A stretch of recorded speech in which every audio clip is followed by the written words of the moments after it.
Hey everybody, today I wanted to do a little bit of a discussion on Saga, and it's really going to be primarily around the Anglo Danes Battleboard, so sort of my thoughts on the second edition Anglo Danes Battleboard and its abilities. But because I've never really gone into any of the specifics of Saga, and many people that watch my channel don't play Saga, I thought I would just give my thoughts on the battleboards in general at first, and just why I think they're so great for the game, and bring that context into reviewing the Anglo Danes, which are the ones that I play as far as factions go.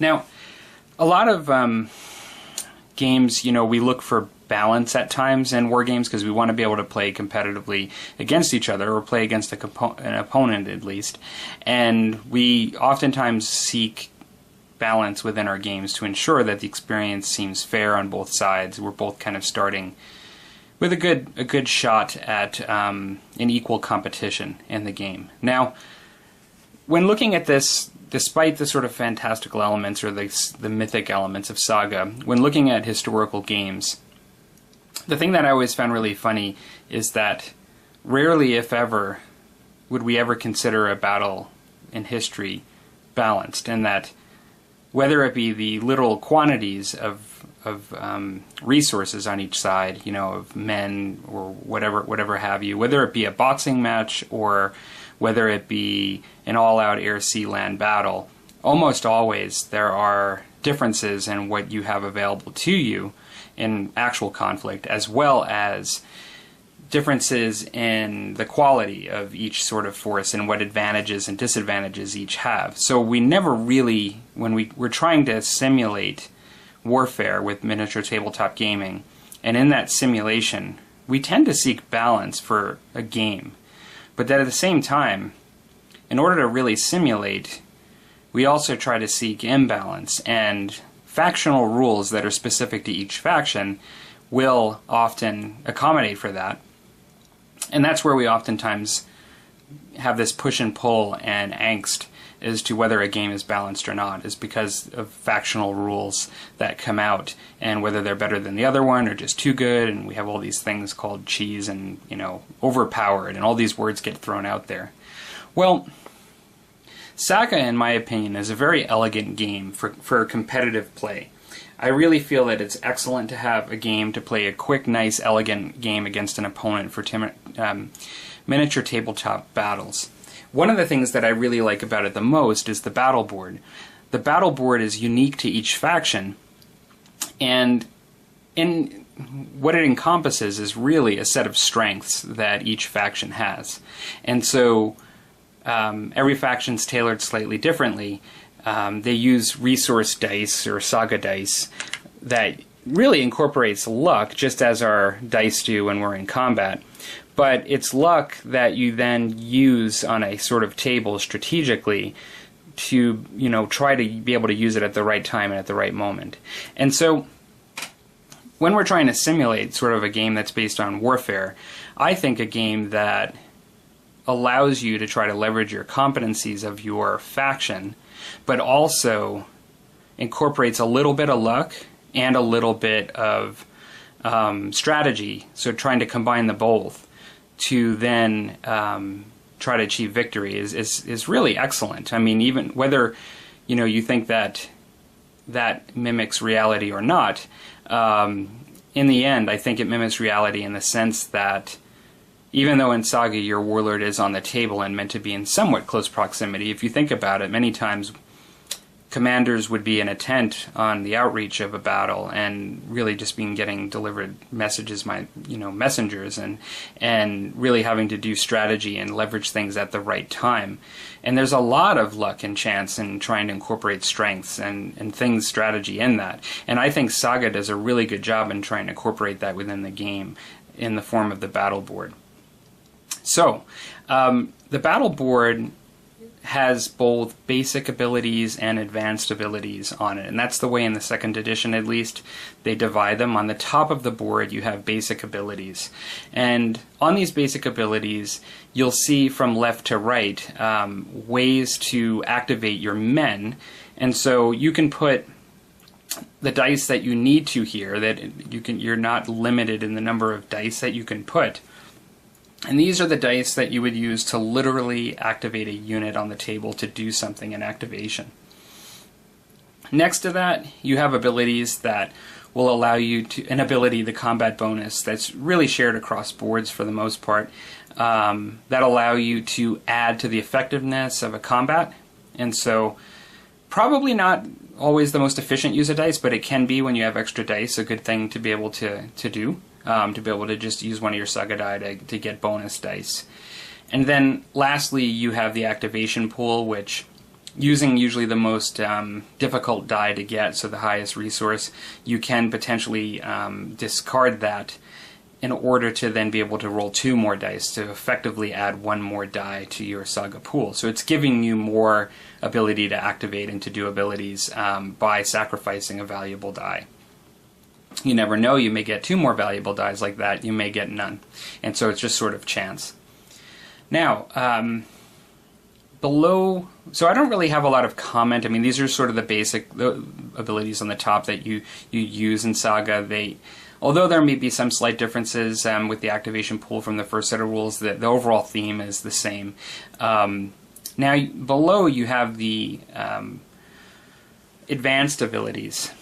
And I was going to kind of just go through these. I mean, whenever I've started playing Saga, I initially immediately gravitated towards certain abilities. And in most cases, I was thinking about it. I primarily was thinking tactically, and so I was looking at abilities that would sort of work for me right away in what I was trying to achieve at that moment, almost in a sort of tactical sense. And this new Battleboard for Saga 2.0, I have to admit, I was initially a little disappointed to see just some of my old favorites either significantly changed or taken away. And because I hadn't gotten used to the new board yet, I really hadn't had any new favorites yet. So it was a little interesting just to sort of go to a new Battleboard for the Anglo Danes.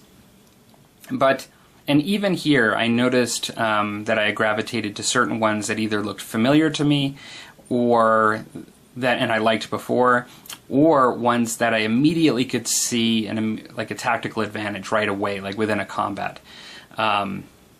But after playing the board now, I have come to like certain ones right away. I've had a few games with the board. And I also have ones that I've got my eye on that now, after having played a few more games of Saga 2nd Edition, I think are going to become favorites. And partly also inspired this video a bit. So the first one I would just talk about is Noble Lineage. And Noble Lineage, it happens within the Orders phase. Now, Saga is broken up into phases, and your Orders phase is sort of like the phase where you're immediately using, putting your dice down and dedicating your dice to various abilities and which units you're going to use, and then using any abilities that happen in the Orders phase. It's really before you start activating your units, so it's the phase that precedes starting to move your men, so to speak, and getting into combat and things. And so during your Orders phase, you can elect to use a die and to turn over one of your inactive Saga dice to show. Essentially what it says is turn one of your inactive Saga dice to show a face of your choice.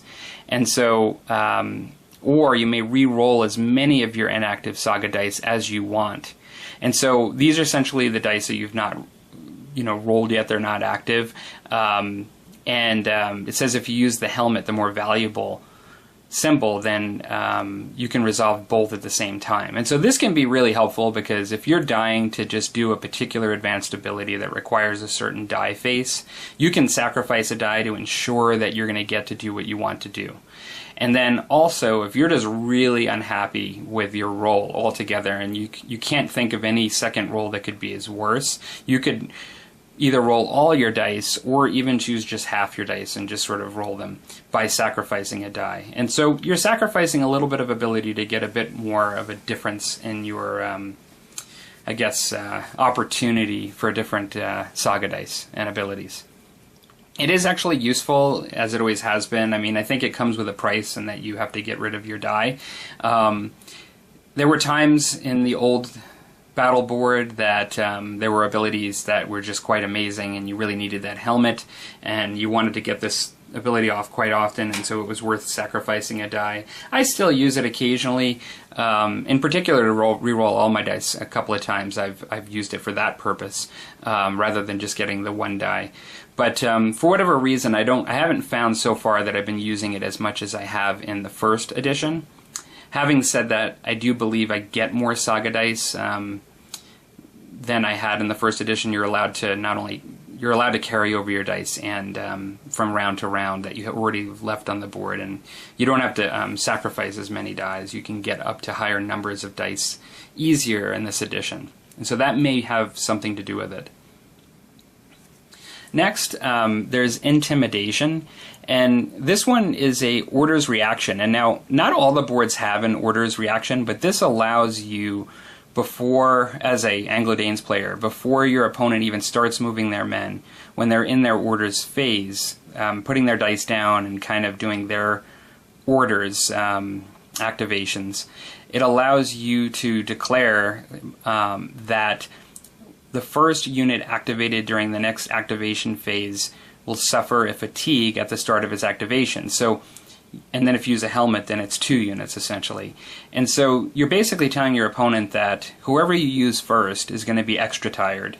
You're going to be putting a fatigue, which, for those of you that don't play Saga, fatigue is sort of the currency within Saga of, I guess, I mean, it is exactly as it says it is. It's fatigue on the men, but it lowers ability to be able to do things and gives your opponent ability against them. So if you have multiple fatigues, they can prevent you from moving units. In combat, fatigues can improve your own armor or reduce your enemy's armor. So you get combat advantages, as well as with shooting. You can make your armor better when you're being shot at. And so there are a number of things that you can do with fatigue. It's sort of the currency. And then at times, fatigue will even interact and interface with the advanced abilities on the Saga board. Like, you may have an ability that says, if you spend 1 fatigue on your opponent, then X happens. Or it might even say, if you have 1 fatigue, then you may do this. And it's a bit of a currency in some ways in Saga, I would describe it as. And so, in this case, you are basically telling your opponent that they immediately will gain a fatigue with the first unit they use. So it is a bit of a signal, and this isn't a cheap ability. I mean, it costs a horse for the 1 fatigue and a helmet for the 2 that you're doing on 2 different units. It's going to influence a little bit your opponent in which things they're going to do first and the order that they may do things on the table, but it is very much a signaling where if they don't want to have fatigue on certain units, it's going to definitely force them to, or allow them to actually choose wisely and choose other units first.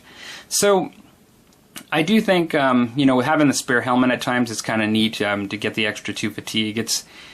I found the old ability was completely different in the first edition. It just prevented, you got to choose when you wanted to prevent a unit from doing an activation. And so I do find this one to be a little less useful. And so I do use it occasionally, but I would say not nearly as much as I used to in the first edition. Next is probably one of my favorite practical abilities that I use quite a bit to try to swing the advantage in a combat, and that is the shield wall. Anglo Danes, for those of you who don't know, they're essentially Vikings that are living in, on the UK Isles, in England. They're essentially some of the early Vikings that came over and established themselves, and so, funny enough, if you actually type in Anglo Danes in Google, you're going to get a lot of Saga stuff. Although there are pages that talk about the history of the Anglo Danes, it doesn't seem as if they're written this way, like tremendously in history. And I think of them primarily as Vikings. And I know that it is based on history. There was the Dane law within England. But because of that, they have the shield wall, which would be a very classic Dark Age maneuver, probably very much attached to Viking warfare, and it can be used both as a melee or shooting reaction. And so basically you increase your unit's armor by 1, and that is really good. I mean, even it's 2 of your easier dice to get, so you often will get these, and you can even, you know, leave these left over from round to round above, like for your men. But so it's not the hardest ability to get, but it really works well to help yourself against both shooting and reaction in combination with fatigue, you know, as defense. And so it's as in the first edition of Saga for the Anglo Danes, it's very much a tried and true ability that I love. The next ability is Unforgiving, and I honestly have not used it yet, but I actually think it could become a favorite ability in the future, because I've been thinking about Saga Light quite a bit and thinking about the battles I've had and just how different things could be used. This one is not cheap. It's also a horse and helmet, like Intimidation. And it says the enemy unit suffers a fatigue. You can no longer use enemy fatigue during this melee. Now, the way that Saga works is you go into a phase within melee where you're using both fatigue and advanced Saga abilities interchangeably, back and forth, to increase and decrease the performance of each other's units. And so once an attacker and a defender have determined their dice that they're going to be using to attack, the number of dice, they will then, starting with the attackers, start declaring how they're going to use each other, like the opponent's fatigue and as well their own Saga abilities, to manipulate this battle. And so at that point, you know, you would want to be using fatigue of your opponent if that was your decision to do that, if you were wanting to use it tactically to improve your standing. And then you would also be using these various Saga abilities. Now, Shield Wall, as an example, was one that I just mentioned where you could be using it. Now, Unforgiving is saying you're giving the enemy a fatigue. So I have some Flemish mercenaries here. Just throwing a fatigue on there, because let's say these are the attackers. They're in here. They're declaring their... actually, what we'll say is... they've maybe used abilities or used fatigue at this point, and at one point the Anglo Danes are going to use Unforgiving, and they're going to give a fatigue here. Now, I can no longer use fatigue in this battle, and so I can't actually use this to either increase my own armor as we go into rolling the dice, or to decrease theirs. And so when I initially saw this, I saw that the price of the dice being used, both either the horse or the helmet, and I thought to myself, that's not that great. I mean, at this point, it's not helping me at all, and so why would I use this? And so I really haven't, because tactically, in the moment of that combat, I mean, other than the fact that I knew you'd be leaving a fatigue there after the battle for that unit, but I just kind of thought it's not really going to help me at all in that moment.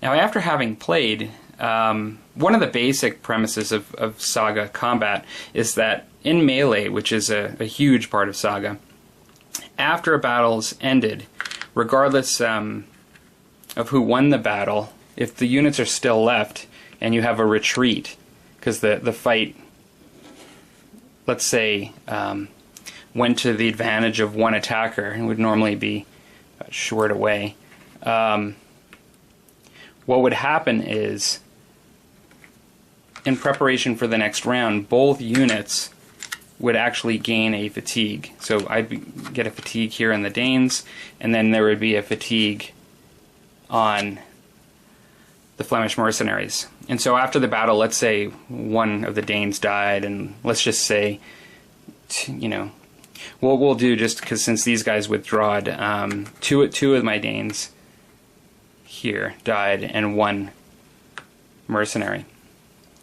So they won the conflict, so the Danes retreated. They both get a fatigue. But if during that phase earlier I used Unforgiving, they would actually have 2 fatigues. And so that's actually quite significant, because now in in Saga, you're exhausted at 3. And so that really decreases your performance of a unit.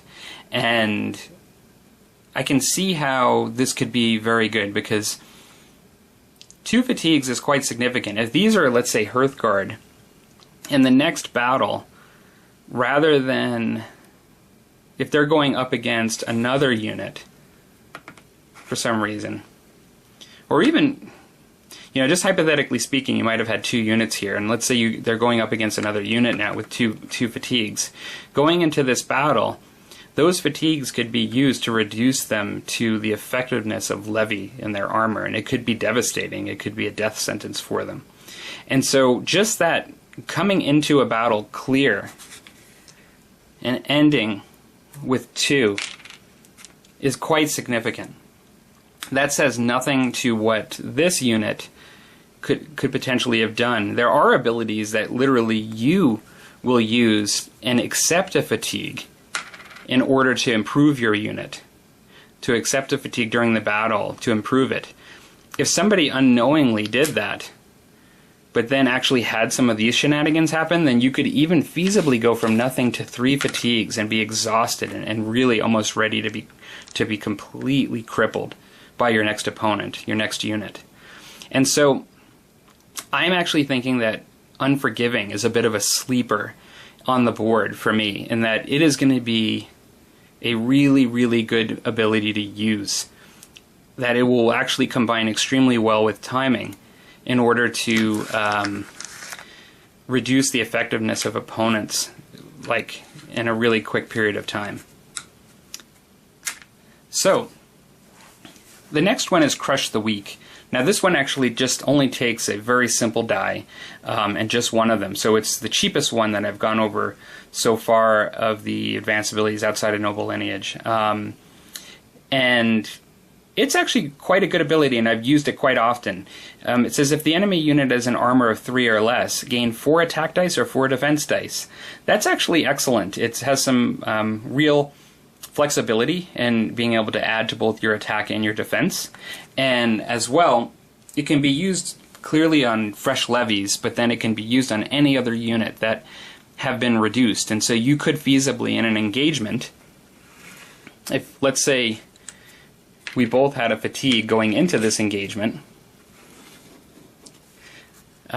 you could start by, let's just say hypothetically these are warriors and not Hearthguard. You could use that fatigue to reduce them, to their armor, to being levies. And if your opponent does the same to you, to let's say make it equal or something like that, they may not see it coming, and you then do Crush the Weak, and because and that would really improve your chances within that battle. And so it's all based on combination and a back and forth, and you and your opponent are sort of doing trickery in some ways against each other here, in order to manipulate the combat before dice are rolled. Now, the next one is Exhaustion.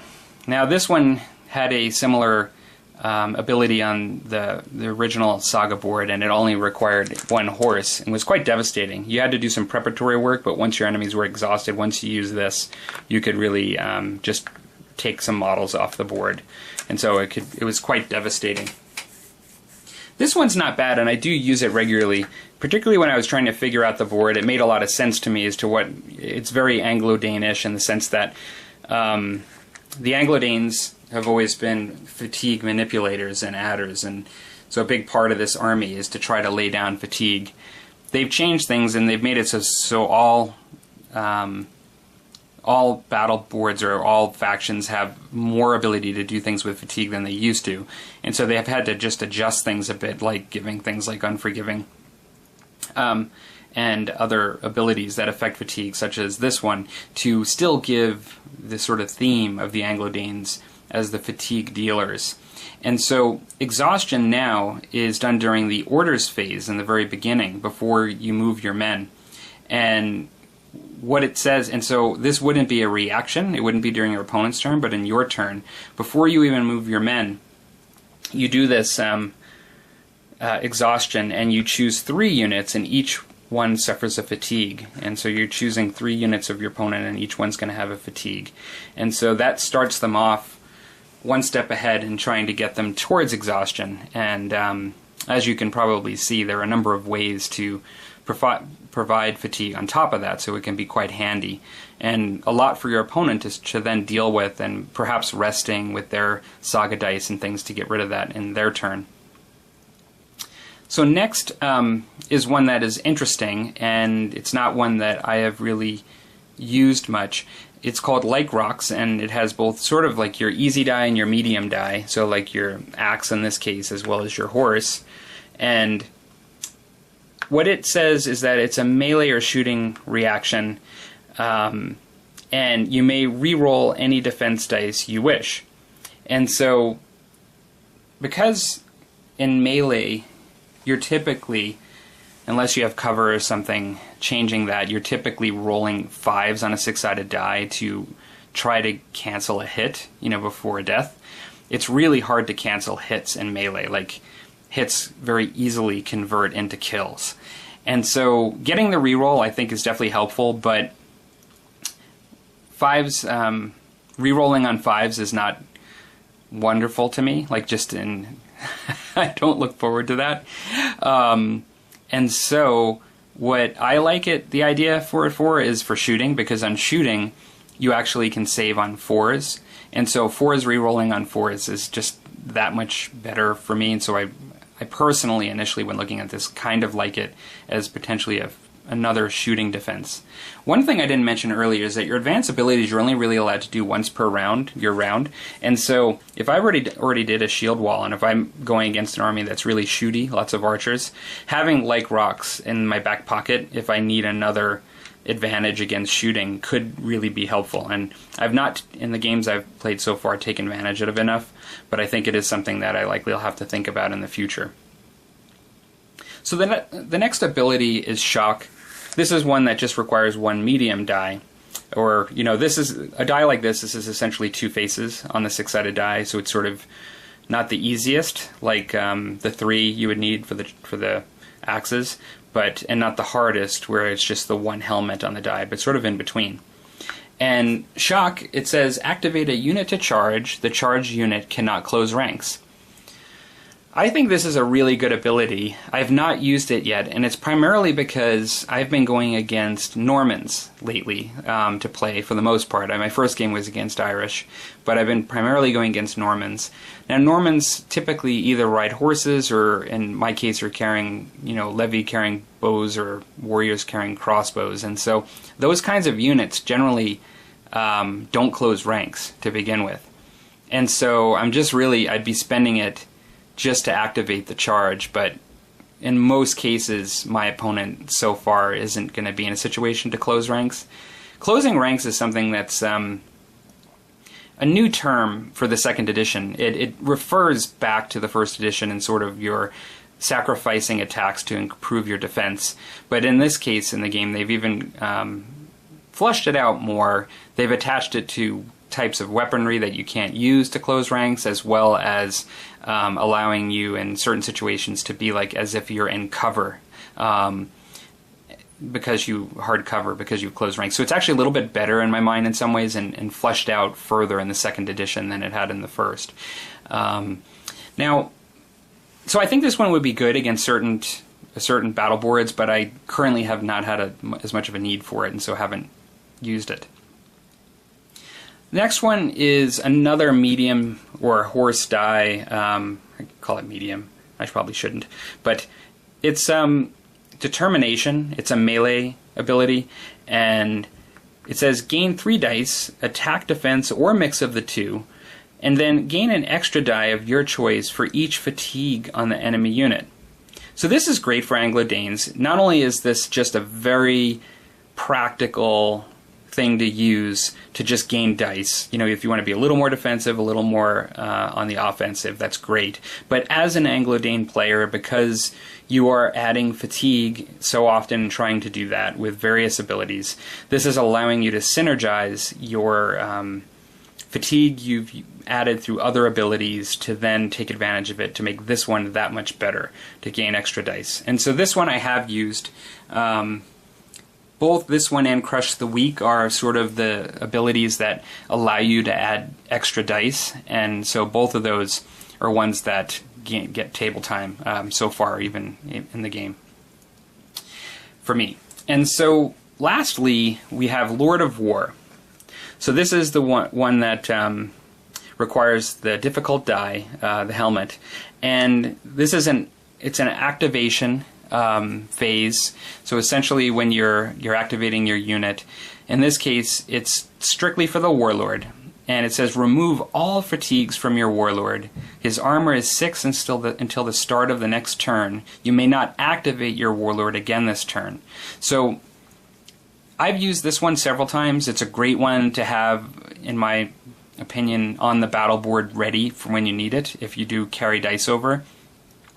What really helped me with this one is, because in Saga the Warlord can translate wounds or hit dice that have hit and went through the defense and that are unsaved, they can translate that to a certain degree into fatigue directly to not die.